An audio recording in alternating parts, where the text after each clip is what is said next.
चुनाव आया, बटेंगे और कटेगा का नारा फिर लाया। देखिए, पहली बात तो मैं कहूंगा, जो आपने चुनाव की बात कही है, यहां जो पहले जो बटने की स्थिति है वो जरा इंडी गठबंधन के अंदर देख लीजिए। क्या क्या स्थिति आपको दिखाई पड़ी कि राहुल जी की यात्रा में चलते रहे तेजस्वी जी पीछे पीछे हसरतें लेकर, कई बार बोले मैं ये पीएम बनेंगे, मगर जब ज्वाइंट प्रेस कॉन्फ्रेंस में पूछा गया राहुल जी से कि आपका सीएम कैंडिडेट कौन होगा, तो आपने देखा होगा क्या हसरत भरी निगाहों से देखते रहे उनकी तरफ तेजस्वी जी, और फिर नाकाम हसरतों का जनाजा निकलते हुए दिखाई पड़ा और उन्होंने नहीं बोला।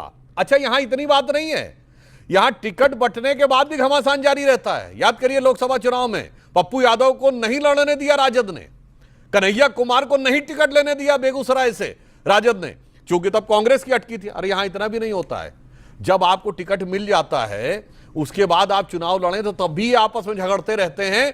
परिवार के अंदर भी झगड़ा है भैया इस समय। लालू जी के में ये फलाना बिटवा के नेता हैं, लालू जी गरीब गुरबा के नेता होते थे, अब ई बिटवा के नेता कि ऊ बिटवा के नेता, ई बिटिया के नेता कि ऊ बिटिया के नेता।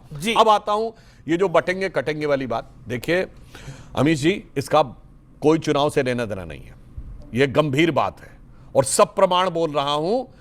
तब जब भारत में चुनाव भी नहीं शुरू हुए थे, इसी प्रकार का जो गठबंधन बनाने का प्रयास होता है कि हर राज्य में उत्तर से दक्षिण तक है, पहले एक जाति को पकड़ो जो उस राज्य में अच्छी संख्या में हो, 8, 10, 12, 15%, फिर उसके साथ कट्टरपंथी ताकतों को मिलाओ और फिर अपना वोट बैंक बनाकर और उसके बाद आगे बढ़ो।